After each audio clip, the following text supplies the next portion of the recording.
This clip is brought to you by SaveWithConrad.com.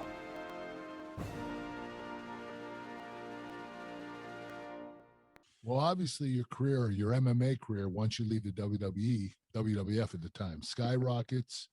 In your return to the UFC, feuding with Tito Ortiz at UFC 40. Dana White even credited you to the show's success. Did you and Tito take from pro wrestling to bring in an audience, or was this a legitimate hatred you had for each other? It was a legitimate anger towards Tito. I thought it was a work, Ken. Wow, I'm surprised. Yeah, no, it was legit, but it was a point to where I understood how to build fights. Right. And so therefore, because I don't hate anybody. I don't care what they do unless it's something to my family. And even then I'm angry and frustrated and I'll fix it. But I won't hate somebody. I won't let that fester. I won't hate someone. I'll fix it or I'll destroy it. But I won't hate it. So for that, I did. I used that. And I used it to build an audience.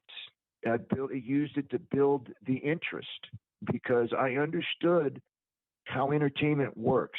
And so therefore, everything Tito had done, I had already forgotten about it. I had already left it behind. It wasn't a big deal. It wasn't even part of my life. It wasn't even in my mind until I had to fight him, until they put the fight together. Then I made it an issue.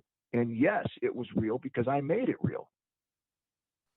Well, you and Tito did two more fights, one on pay-per-view that is stopped quickly by Herb Dean, and then a rematch on TV, which Tito wins both times.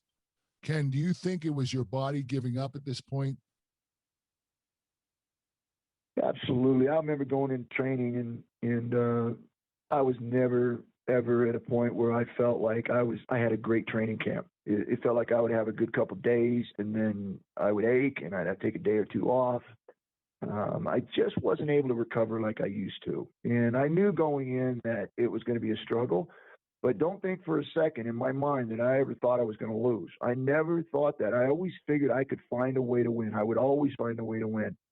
And unfortunately that never happened. But at the same time, my mindset going in there, which because of the times that we were in, it didn't allow you to be tough and be able to last and then be able to win at a later date in the fight.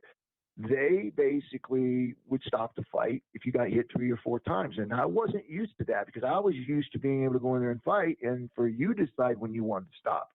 That wasn't the case anymore. Referees were stopping. They were stepping in and stopping fights.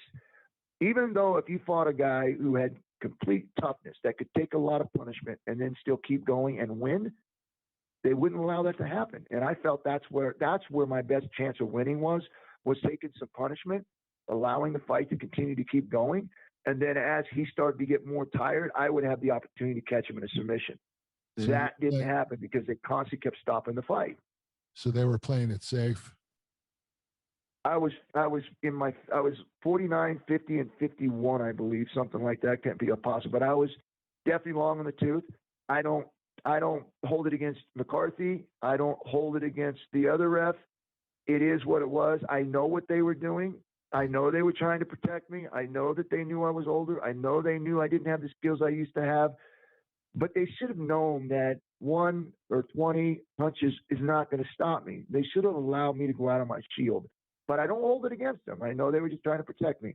Hey, it's Conrad Thompson. Thanks for checking out the podcast here on YouTube.